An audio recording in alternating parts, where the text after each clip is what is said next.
سرگزشت ایک کمسن سپاہی سالار کی، جو ایک مظلوم بہن کی پکار پر ہندو راجاؤں پر چڑھ دوڑا۔ تاریخ اسلام کے اس جرنیل نے بہادری، شجاعت اور قوت ایمانی سے نہ صرف سندھ کو فتح کیا بلکہ اپنے حسن سلوک سے وادی سندھ کو اسلام کے نور سے منور کر دیا۔ توحید پہ جان نشاور کرنے والے اس سپاہی کی کہانی شروع کرنے سے پہلے آپ سے گزارش ہے کہ ہمارے چینل گلوبل نالج کو سبسکرائب کریں اور گھنٹی کے بٹن کو ضرور پریس کریں تاکہ ہماری ہر آنے والی ویڈیو آپ تک بآسانی پہنچ سکے۔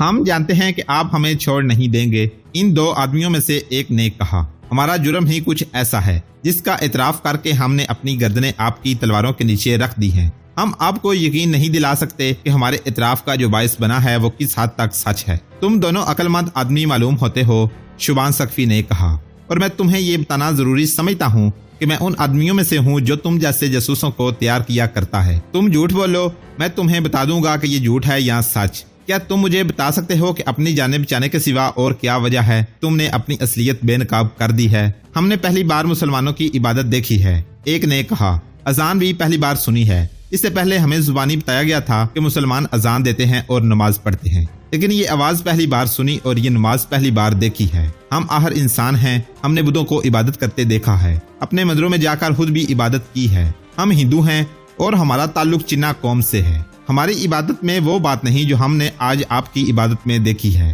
ہم پر ایسا اثر ہوا ہے جو ہم شاید لفظوں میں بیان نہ کر سکیں۔ میں اتنی لمبی چوڑی داستان نہیں سنوں گا، شبان سقفی نے کہا۔ مجھے صرف یہ بتاؤ کہ تمہارا یہاں آنے کا مقصد کیا تھا؟ اپنی مدح اور اپنے مذہب کی تعریفیں میرے دل کو موم نہیں کر سکیں گی۔ ہمارا مقصد صرف یہ دیکھنا تھا کہ آپ یہاں کس طرف پیش قدمی کریں گے، جاسوس نے کہا۔ یہ بھی دیکھنا تھا کہ آپ کی فوج کی نفری کتنی ہے اور کس کیفیت میں ہے، اور یہ بھی کہ آپ کو کمک اور رسد مل رہی ہے یا نہیں۔ اگر مل رہی ہے تو کس راستے سے آتی ہے؟ ان لڑکیوں کو ساتھ لانے کی کیا ضرورت تھی؟ شبان سقفی نے پوچھا۔ کیا تم دونوں آدمی یہ کام نہیں کر سکتے تھے؟ یہ معلومات حاصل کرنے کے لیے اونچے رتبے کے آدمیوں کے ساتھ تعلق پیدا کرنا تھا، اس نے جواب دیا، اور یہ بھی بتایا گیا تھا کہ مسلمانوں کا سالار نوجوان آدمی ہے اور وہ لڑکیوں کے جال میں آ جائے گا، لیکن لڑکیوں کے جال میں آنے والے سوچا نہیں کرتے، دیر نہیں کیا کرتے۔ ہم نے وہی باہر دیکھ لیا تھا کہ آپ کے سالار کو ان لڑکیوں کے ساتھ ذرا بھی دلچسپی نہیں۔ اس سے لڑکیوں کے ساتھ دلچسپی ہو ہی کیسے سکتی ہے؟ شبان سقفی نے کہا۔ کیا تم نے دیکھا نہیں کہ وہ ہمارا سالار ہی نہیں، ہمارا امام بھی ہے؟ اگر سالار بدکار ہو تو فوج پر کچھ اثر نہیں ہوتا، لیکن امام گناہ گار ہو تو اس کے پیچھے نماز پڑھنے والوں کی نماز قبول نہیں ہوتی، اور اللہ کے حضور امام جواب دہ ہوگا۔ لیکن تم نہیں سمجھ سکو گے کہ میں کیا کہہ رہا ہوں۔ تم اپنی بات کرو۔ ہم پہلے بھی تمہارے راجا کو اس کی بھیجی ہوئی ان ہی جیسی لڑکیوں کو اس کے پاس اس انعام کے ساتھ واپس بھیج چکے ہیں کہ وہ ہم سے اپنے آپ کو، اپنے ملک کو اور اپنے باطل عقیدے کو حسین اور آبرو لڑکیوں کے ذریعے نہیں بچا سکے گا۔ اب اس کے بھتیجے نے اپنے خاندان کو 2 لڑکیوں کو ڈال بنایا ہے۔ ہم آپ سے رحم کی التجا نہیں کریں گے، ایک جاسوس نے کہا، لیکن ہم چاہتے ہیں کہ ہماری طرف سے ایک پیغام راجا کاکا اور بجے رائے کو پہنچ جائے۔ ہم انہیں یہ کہنا چاہتے ہیں کہ تم اس قوم کے مقابلے میں نہیں جم سکو گے جس کی عبادت اتحاد اور صف بندی کا سبق دیتی ہے، اور جو ایک امام کی پیروی میں جھکتی، سجدے کرتی اور اٹھتی ہے۔ مورخوں نے لکھا ہے کہ ہندوؤں کے یہ جاسوس مسلمان فوج کی باجماعت نماز سے اتنے متاثر ہوئے تھے کہ انہوں نے فیصلہ کر لیا تھا کہ واپس چلے جائیں گے اور اپنے حاکموں سے کہیں گے کہ وہ مسلمانوں کی فتح کا راز لے کر آئے ہیں، اور وہ راز ان کا نظم و نسق اور ایک امام کی پیروی ہے۔ ان جاسوسوں نے مسلمانوں کی فتح کا دوسرا راز یہ پایا تھا کہ ان کا سالار جو نوجوانوں کے عالم میں تھا، اتنی حسین لڑکیوں کو ٹھکرا رہا تھا۔ شبان سقفی اس جاسوس گروہ پر سنتری کھڑے کر کے محمد بن قاسم کے پاس گیا، اس سے بتایا کہ یہ جاسوسوں کا ٹولہ ہے۔ اس ٹولے کے ساتھ جو باتیں ہوئی تھیں اس نے وہ بھی محمد بن قاسم کو سنائی۔ قلعے کے بڑے دروازے کے پہرہ داروں سے تصدیق کرائی گئی کہ یہ جاسوس اسی شام قلعے میں داخل ہوئے تھے اور یہ اس سے پہلے یہاں نہیں تھے۔ محمد بن قاسم نے کہا کہ انہیں قلعے سے نکال دیا جائے۔ یہ ایک تاریخی حقیقت ہے کہ محمد بن قاسم کسی کی جان بخشی نہیں کیا کرتا تھا۔ دشمن کے لیے وہ سراپا قہر تھا، لیکن اس نے کچھ سوچ کر ان جاسوسوں کی جان بخشی کر دی۔ ہمارے سپاہ سالار نے حکم دیا ہے کہ تمہیں زندہ سلامت واپس بھیج دیا جائے۔ شبان سقفی نے واپس آ کر ان جاسوسوں سے کہا، بجے رائے اور راجا کاکا سے کہنا کہ بہت جلد ان سے ہماری ملاقات ہوگی۔ ہم انہیں منجنیکوں کے پتھروں سے اور تیروں سے قلعے کے اندر اپنا سلام پہنچائیں گے۔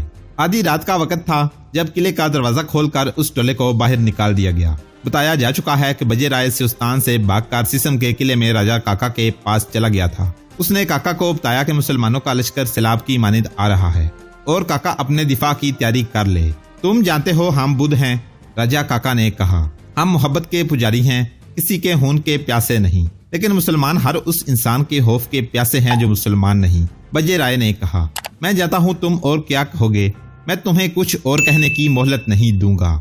بدھوں کی وجہ سے پورا ملک ہاتھوں سے جا رہا ہے۔ نیرون جیسا شہر سندر نے مسلمانوں کے حوالے کر دیا ہے۔ موج کے بدھوں نے ہمارے ساتھ بے وفائی کی ہے اور ان کی غداری سے سیستان مسلمانوں کے پاس چلا گیا۔ اب تم انہی جیسی باتیں کرنے لگے ہو۔ تم اپنے مذہب کو بہانہ بنا کر بزدل ہو گئے ہو۔ جن مسلمانوں کے آگے تم ہتھیار ڈالتے اور دوستی کا معاہدہ کرتے ہو، وہ تمہاری جوان بیٹیوں اور بہنوں کے ساتھ رنگ رلیاں مناتے ہیں۔ ایسا نہیں ہوتا بجے رائے، کاکا نے بڑک کر کہا۔ نیرون میں تم نے نہیں دیکھا، میں معلوم کر چکا ہوں۔ مسلمان نہیں تو ہم تمہاری بیٹیوں کے ساتھ رنگ رلیاں منائیں گے، بجے رائے نے کہا۔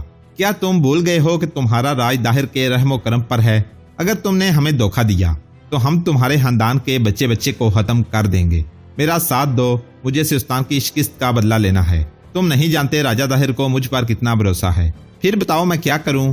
کاکا نے پوچھا۔ اپنی نیت بدل لو، بجے رائے نے کہا۔ چنا قوم تمہاری رایا ہے اور یہ جنگجو قوم ہے۔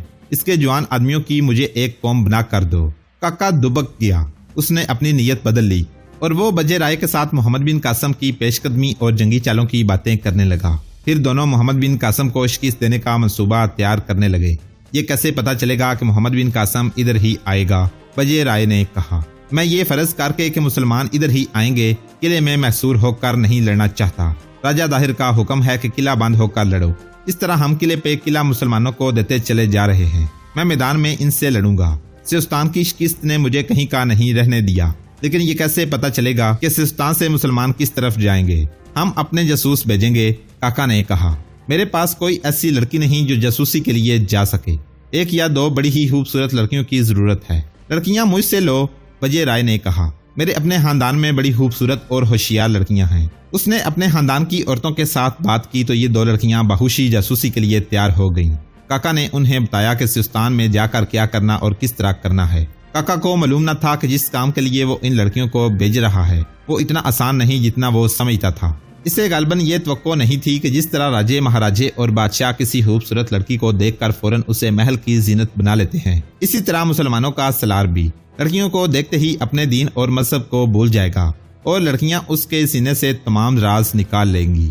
کاکا اپنی دنیا میں جو دیکھ رہا تھا اس کے مطابق اس کی سوچ یہی ہونی چاہیے تھی۔ وہ جانتا تھا کہ مندروں میں پنڈت، رشی اور مہارشی بھی خوبصورت اور نوجوان لڑکیوں کو عیش و عشرت کے لیے اکٹھا کیے رکھتے ہیں اور اس بدکاری پر وہ مذہب کا پردہ ڈالے رکھتے ہیں۔ کاکا کی سوچ غالباً یہ بھی تھی کہ وطن سے اتنی دور آ کر مسلسل لڑتے رہنے والوں کو عورت کی تشنگی زیادہ محسوس ہوتی ہے۔ انسانی فطرت کا تقاضا بھی یہی ہے۔ تاریخ بھی یہی قصے سناتی ہے کہ فاتح بادشاہ مفتوحہ شہر میں سب سے پہلا جو تحفہ مانگتے تھے وہ مفتوحہ شہر کی انتہائی خوبصورت لڑکیاں ہوتی تھیں۔ فاتح بادشاہ کی فوج بھی مفتوحہ شہر میں داخل ہوتے ہی سب سے پہلے شہر کی عورتوں پر حلہ بولتی تھی۔ کاکا نے جو سوچا تھا وہ ٹھیک سوچا تھا، لیکن اس کی سوچ نے اسے یوں دھوکہ دیا کہ وہ جان نہ سکا کہ محمد بن قاسم کوئی دنیاوی ہوس لے کر نہیں آیا اور اس کی زندگی یا مقصد یہ نہیں کہ وہ فاتح کہلائے اور مفتوح لوگ اس کے آگے سجدے کریں۔ انہوں نے جس بوڑھی عورت کو ان لڑکیوں کے ساتھ بھیجا تھا وہ بجے رائے کے خاندان کی پرانی ملازمہ تھی اور انتہائی چالاک اور عیار تھی۔ وہ تو اس خاندان کے افراد کو بھی انگلیوں پر نچاتی تھی۔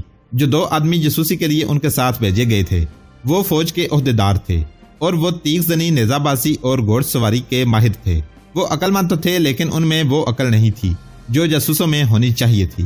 جاسوس کو تو اپنے جذبات کو مارنا پڑتا ہے، لیکن یہ سیستان گئے تو مسلمانوں کو باجماعت نماز پڑھتے دیکھ کر ہی موم ہو گئے۔ پھر انہوں نے فوراً ہی اپنی اصلیت بے نقاب کر دی۔